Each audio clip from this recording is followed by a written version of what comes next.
Hello dear students, आपने log in किया है पीताम्बर एजुकेटर्स और आज हम पढ़ने वाले हैं बिजनेस एनवायरनमेंट। आपको पता ही है कि हम पढ़ रहे हैं जुलाई में होने वाले बोर्ड एग्जाम्स के लिए, तो उसी सीरीज को आगे कंटिन्यू करते हुए थर्ड चैप्टर हम पढ़ रहे हैं बिजनेस एनवायरनमेंट। अगर आपने चैनल को अभी तक सब्सक्राइब नहीं करा है तो प्लीज़ चैनल को सब्सक्राइब करिए, अपने फ्रेंड्स के साथ शेयर करिए, वीडियोज़ को लाइक करिए। तो हम आगे चलते हैं और समझते हैं कि आखिर बिजनेस एनवायरनमेंट क्या है। What is business environment? It is a sum total of all individuals, institutions, and forces that are outside the control of business enterprise, but they affect the working of a business enterprise. It includes the following dimensions: political, social, technological, legal, and economic. अब आखिर business environment है क्या? देखिए, जब business operate हो रहा होता है तो बिजनेस को कंट्रोल करते हैं बहुत सारे फैक्टर्स। अगर नॉर्मल एनवायरनमेंट से समझते हैं तो हम क्या कहते हैं, अर्थ के लिए भी अगर हम कहते हैं कि व्हाट इज एनवायरनमेंट, तो हम कहते हैं the air envelope which surrounds earth is called environment. यानी कि जो एयर का पूरा एक पैकेट है जो अर्थ को सराउंड करता है उसको हम एनवायरनमेंट कहते हैं, जहाँ पर हम रहते हैं, जीते हैं। सेम वे में जो बिजनेस फॉर्म है वो भी क्या करती है, जो ऑपरेट हो रही होती है वो एक एनवायरनमेंट में ऑपरेट हो रही होती है। यानी कि वो सारे फैक्टर्स जो बिजनेस की वर्किंग को अफेक्ट करते हैं। अब इसके डायमेंशन है political, social, technological, legal, economic, यानी कि उसको डिवाइड कर दिया गया है डिफरेंट डायमेंशंस में, और ये सारे के सारे डायमेंशंस भी जो है बिजनेस की वर्किंग को अफेक्ट करते हैं। इन डायमेंशंस के अलावा और भी ऐसे फैक्टर्स हैं जो अफेक्ट करते हैं बिजनेस को, जैसे change in taxation policy, change in fashion, taste, preference of consumer, increase in competition level. ये सारी चीज़ें भी जो होती हैं बिजनेस को अफेक्ट करती हैं। अब आगे हम पढ़ेंगे पहले कि नेचर एंड बिजनेस एनवायरनमेंट क्या है, इंपॉर्टेंस क्या है, एंड देन हम पढ़ेंगे इंडिविजुअली एंड डिफरेंट डायमेंशंस को और कैसे ये बिजनेस को अफेक्ट करते हैं। तो अब अगर हम बात करें नेचर्स या फीचर्स के बिजनेस एनवायरनमेंट में की, तो उसमें सबसे पहले आता है टोटलिटी ऑफ एक्सटर्नल फैक्टर्स। अब इसका मतलब क्या है? इसका सिंपल सा मतलब है कि जो बिजनेस एनवायरनमेंट है it is aggregative in nature because it is a sum total of all things external to business enterprise comprising of social, political, economical, legal and technological factors। यानी कि इसमें जितनी भी चीज़ें सम टोटल आप कर रहे हैं फैक्टर्स का, वो सबके सब एक्सटर्नल है, यानी कि वो फर्म के अंदर की चीज़ें नहीं है। वैसे तो बिजनेस एनवायरनमेंट में फर्म के अंदर की चीज़ें भी आती हैं जो फर्म को अफेक्ट कर रही होती हैं, बट अगर हम ओवरऑल एनवायरनमेंट की बात करें तो वो सारी चीज़ें जो फर्म के कंट्रोल के बियॉन्ड होती हैं वो बिजनेस एनवायरनमेंट को रिप्रेजेंट करती हैं। और टोटलिटी की बात यहाँ पर हुई है, तो टोटलिटी का मतलब यही है कि जितने भी फैक्टर्स हैं उनको टोटल किया जाता है, यानी एग्रीगेट। इन सबको मिलाकर सोशल, पॉलिटिकल, इकोनॉमिकल, टेक्नोलॉजिकल, इन सब एनवायरनमेंट्स को मिलाकर ही बिजनेस एनवायरनमेंट बनता है, इसलिए ये एग्रीगेटिव इन नेचर है। सेकेंड पॉइंट की अगर हम बात करें स्पेसिफिक एंड जर्नल फोर्सेस, तो बिजनेस एनवायरनमेंट में कुछ फोर्सेस ऐसे होते हैं जो स्पेसिफिक होते हैं और कुछ जर्नल। अब ये स्पेसिफिक और जर्नल फोर्सेस क्या है? स्पेसिफिक फोर्सेस का मतलब होता है जो किसी एक ही फर्म को अफेक्ट करते हैं।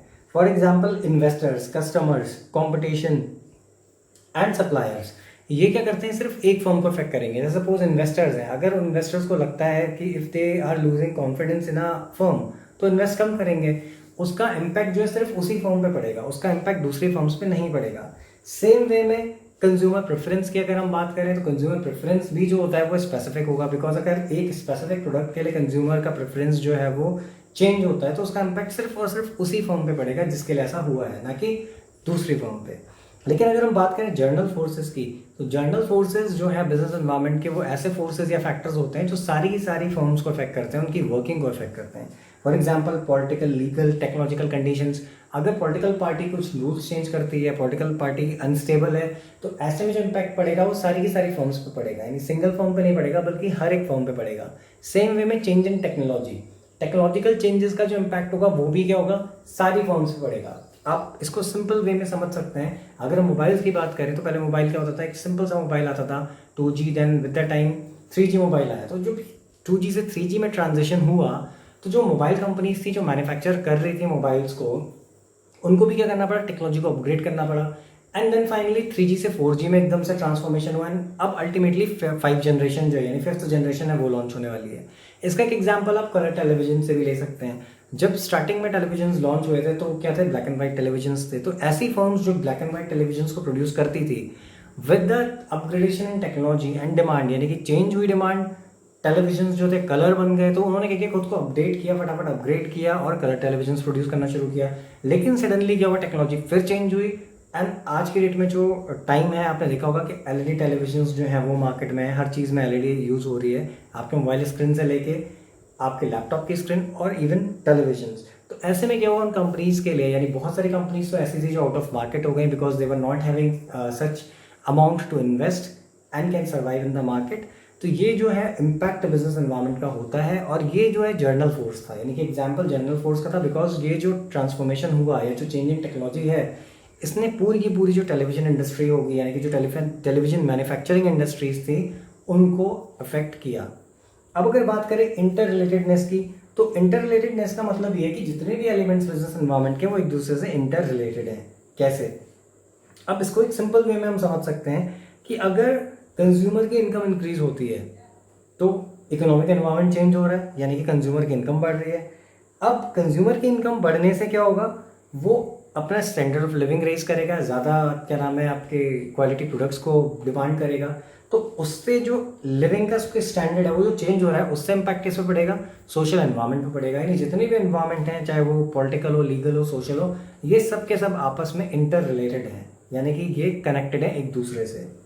अब अगर हम बात करें फोर्थ पॉइंट की, दैट इज डायनामिक नेचर। तो बिजनेस एनवायरनमेंट जो है वो डायनामिक इन नेचर है, यानी बहुत जल्दी जल्दी इसमें चेंजेस आते रहते हैं, चाहे आप अपग्रेडेशन ऑफ टेक्नोलॉजीज की बात करें, चाहे आप कंज्यूमर प्रेफरेंसेस की बात करें, या आप गवर्नमेंट पॉलिसीज की बात करें, या आप ट्रेडिशंस, वैल्यूज इनकी बात करें। तो ये सारी चीज़ें क्या होती हैं विद द टाइम जो है चेंज होती रहती हैं, और ये क्योंकि बिजनेस एनवायरनमेंट का एक पार्ट है, उसका एलिमेंट है, तो ये बिजनेस की जो वर्किंग है उसको ओवरऑल अफेक्ट करते हैं। जैसे आजकल एक ट्रेंड चला है बॉयकॉट चाइना, तो चाइनीज प्रोडक्ट को क्या करा जा रहा है, बॉयकॉट किया जा रहा है। तो ऐसी सिचुएशन में क्या ये भी एक टाइप का ट्रेंड, यानी कि चेंज है बिजनेस एनवायरनमेंट में। अगर ऐसा होता है तो उस सिचुएशन में क्या होगा कि आपको ये चीज़ देखने को मिलेगी कि हो सकता है जो चाइनीज प्रोडक्ट हैं उनकी डिमांड इंडिया में कम हो जाए। सेम वे में बात करते हैं फिफ्थ पॉइंट की, दैट इज अनसर्टेनिटी। अनसर्टेनिटी जो है उसमें क्या है कि बिजनेस एनवायरनमेंट जो है अनसर्टेन होता है, हमें पता है कि फ्यूचर अनसर्टेन है। अब बिजनेस एनवायरनमेंट के बारे में भी ये जानना कि क्या जो चीज़ें हमने स्टडी करी हैं या जो चीज़ें हम प्रिडिक्ट कर रहे हैं वो पॉसिबल है, वो होंगी या नहीं होंगी। जैसे फॉर एग्जांपल टेक्नोलॉजिकल चेंजेस हैं, टेक्नोलॉजिकल चेंजेस प्रिडिक्ट तो कर देती हैं कंपनीज, लेकिन ज़रूरी नहीं कि उस टेक्नोलॉजिकल चेंजेस का जो इफेक्ट है या जो भी आप उससे सोच रहे हैं कि आपको बेनिफिट्स मिलेंगे वो आपको मिले। इसका एक एग्जांपल आप यहाँ से भी ले सकते हैं कि कोविड-19 में कुछ स्पेकुलेशंस भी स्टार्टिंग में लगाए जा रहे थे कि कुछ कंट्रीज ऐसी थी जहाँ पर 5th जनरेशन मोबाइल टेक्नोलॉजी का जो था ट्रायल चल रहा था। तो कुछ लोगों ने इवन ये र्यूमर्स तक फैला दिए थे कि 5th जनरेशन के जो मोबाइल है उसकी लॉन्चिंग, उसकी टेस्टिंग की वजह से जो है वो कोरोना वायरस जैसी चीज़ जो है वो फैल रही है। तो इस टाइप की चीज़ें भी जो होती हैं इफेक्ट करती हैं। अब यहाँ पे क्या है कि बिजनेस एनवायरनमेंट का जब स्टडी किया गया होगा तो कभी उन्होंने ऐसा नहीं सोचा होगा, उन कंपनीज ने नहीं सोचा होगा कि हम इसकी लॉन्चिंग करेंगे और ऐसी कोई पैंडेमिक जैसी चीज़ आ जाएगी, एंड साथ साथ ऐसे र्यूमर्स भी आउटब्रेक होंगे जो कि हुए, वो आप डिटरमाइन या प्रिडिक्ट नहीं कर सकते। तो आपका बिजनेस एनवायरनमेंट जो है वो अनसर्टेन है। देन अगर बात करी जाए नेक्स्ट पॉइंट की, दैट इज कॉम्प्लेक्सिटी। तो कॉम्प्लेक्सिटी के केस में ये होता है कि जो बिजनेस एनवायरनमेंट है वो काफ़ी कॉम्प्लेक्स है। आप अगर उसमें फैक्टर्स को उठाते हैं तो सारे के सारे फैक्टर्स मैंने अभी बताए थे कि इंटर रिलेटेड है। तो ऐसे में क्या होता है कि एक इंडिविजुअल फैक्टर को अगर आप स्टडी करेंगे तो आपके लिए बहुत इजी होगा समझना, लेकिन अगर आप सारे के सारे फैक्टर्स को उठा के एक साथ समझें, या कोई भी इफेक्ट जो इकोनॉमी में चल रहा है या जो भी कंट्री में चल रहा है उसको अगर आप स्टडी करते हैं एक साथ, तो आपको प्रॉपर इन्फॉर्मेशन नहीं मिल पाएगी। It will turn to be a brainstorming process, और आपके लिए बहुत ही डिफिकल्ट हो जाएगा उस चीज़ को समझना। एंड लास्ट पॉइंट की अगर हम बात करें, दैट इज रिलेटिविटी। तो बिजनेस एनवायरनमेंट जो है वो बहुत ही रिलेटिव कॉन्सेप्ट है। हर एक कंट्री में और हर एक रीजन में, इवन एक कंट्री के डिफरेंट रीजन में आपको डिफरेंट जो रिजल्ट्स हैं वो देखने को मिलेंगे। अब बात करते हैं इंपॉर्टेंस ऑफ बिजनेस एनवायरनमेंट की। तो सबसे पहले इंपॉर्टेंस कहती है, it helps in identifying opportunities and getting the first mover advantage. तो भाई जो बिजनेस एनवायरनमेंट है अगर उसकी स्टडी कंटिन्यूसली फॉर्म कर रही है तो सबसे पहले तो आपको अपॉर्चुनिटीज़ के बारे में पता चल जाएगा कि क्या अपॉर्चुनिटीज़ हैं, क्या फ्यूचर में आपको बेनिफिट्स मिलने वाले हैं, और किस प्रोडक्ट को लॉन्च करके एक कंपनी को बेनिफिट मिलेगा या किस टेक्नोलॉजी पे स्विच करके कंपनी को बेनिफिट मिलेगा। और साथ ही साथ आपको फर्स्ट मूवर एडवांटेज भी प्रोवाइड करेगा। ये फर्स्ट मूवर एडवांटेज का मतलब होता है वो एक्टिविटी या वो इनिशिएटिव, वो स्टेप जो आप सबसे पहले ले रहे हैं किसी और फर्म के उस स्टेप या उस काम को करने से पहले। देन सेकंड पॉइंट की अगर हम बात करें, helps in identification of threat. तो बिजनेस एनवायरनमेंट की स्टडी जो होती है आपको थ्रेट्स को आइडेंटिफाई करने में भी हेल्प करती है, यानी आपको ये पता चल जाता है उसकी स्टडी के थ्रू कि आने वाले टाइम में कौन सी ऐसी चीज़ें हैं जो परफॉर्मेंस को यानी फर्म की परफॉर्मेंस को अफेक्ट कर सकती हैं। अगर आप बिजनेस एनवायरनमेंट को टाइम टू टाइम स्टडी कर रहे हैं तो it also acts as a warning signal. आपको ऑलरेडी वार्निंग मिल जाती है कि ऐसा भी हो सकता है। तो इसीलिए इंपॉर्टेंस बिजनेस एनवायरनमेंट की ये भी है कि a firm should always scan its environment so that it can easily know about the threats, it can accordingly take the actions or can plan for the future. Third point की अगर बात करें, helps in tapping useful resources. तो हम सभी को पता है कि रिसोर्सेज जो होते हैं बहुत लिमिटेड है। किसी भी फर्म के पास या किसी भी इकोनॉमी में जो रिसोर्सेज हैं वो बहुत लिमिटेड हैं, चाहे वो मैन हो, मशीन हो या कोई और रिसोर्स हो, यानी इवन रॉ मटेरियल जो वो भी बहुत लिमिटेड है। तो ऐसे में बिजनेस एनवायरनमेंट आपको हेल्प करता है ये स्टडी करने में कि कैसे रिसोर्सेज का जो है वो जुडिशियस यूज हो सकता है, कैसे उनका प्रॉपर एफिशिएंट यूटिलाइजेशन हो सकता है, जिसके बेसिस पे जो है फर्म अपने ऑब्जेक्टिव्स को ईजिली एंड एफिशिएंटली अचीव कर सकती है। अब अगर हम नेक्स्ट पॉइंट की बात करें, it helps in dealing with rapid changes. तो हम सभी को पता है कि बिजनेस एनवायरनमेंट जो है is dynamic in nature. Business environment में जो चेंजेस आते हैं वो बहुत सारे फैक्टर्स की वजह से आते हैं, जिनमें से कुछ फैक्टर्स हैं जो कि मार्केट बेस्ड सिचुएशंस हैं, यानी मार्केट में जो चेंजेस आते हैं, कस्टमर डिमांड में जो चेंजेस आते हैं, उसके अलावा change in technology, increasing global competition, यानी आपकी कंट्री में जब इंपोर्ट होता है गुड्स बाहर से तो और ज़्यादा कंपटीशन बढ़ता है। आपकी कंट्री में जब बाहर की कंपनीज आके प्रोड्यूस करने लग जाते हैं गुड्स, तो उससे भी क्या होता है, आपकी कंट्री में कंपटीशन इंक्रीज होता है। कस्टमर्स जो होते हैं उनको क्योंकि ये देखना होता है कि कौन सा प्रोडक्ट है जो उनको ज़्यादा वैल्यू फॉर मनी ऑफर कर रहा है, तो वो क्या करते हैं अपने अकॉर्डिंगली अपने प्रेफरेंस को चेंज करते हैं और दूसरे प्रोडक्ट्स पर शिफ्ट होते हैं। तो ऐसे में क्या होता है, जो कंपनीज होती हैं वो ये चाहते हैं कि they actually want to retain their customers, तो उनको अकॉर्डिंगली क्या करना पड़ता है, अपने प्रोडक्ट में वो सारी फीचर्स ऐड करनी पड़ती हैं, चेंजेस करने पड़ते हैं। उनमें भी जो है बिजनेस एनवायरनमेंट हेल्प करता है। यानी कि अगर आप स्टडी कर रहे हैं बिजनेस एनवायरनमेंट को, यानी फर्म जो है उसका जो मैनेजर है या जो मैनेजमेंट है, top level management, if they are studying the business environment continuously, तो उनको ये सारी चीज़ें जो है वो ऑलरेडी पता चल जाती हैं। यानी कि उनको एक आइडिया मिल जाता है कि ऐसा भी हो सकता है। तो उसके बेसिस पे वो क्या करते हैं, फ्यूचर प्लानिंग करते हैं, अपने प्रोडक्ट में चेंजेस लाते हैं। तो आप कह सकते हैं कि business environment also helps in dealing with the rapid changes.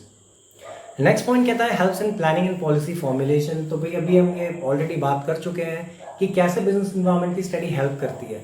तो बिजनेस एनवायरनमेंट की स्टडी के थ्रू आपको इजीली ये पता चल रहा है कि क्या अपॉर्चुनिटीज़ हैं, आपको ये भी पता चल रहा है कि क्या थ्रेट्स हैं, क्या खतरे हैं। तो अकॉर्डिंगली आप क्या कर सकते हैं, प्लानिंग कर सकते हैं एंड पॉलिसी फॉर्मुलेट कर सकते हैं, जिसके बेसिस पे आप अपनी ऑर्गेनाइजेशन को सेव कर सकते हैं इन थ्रेट्स से।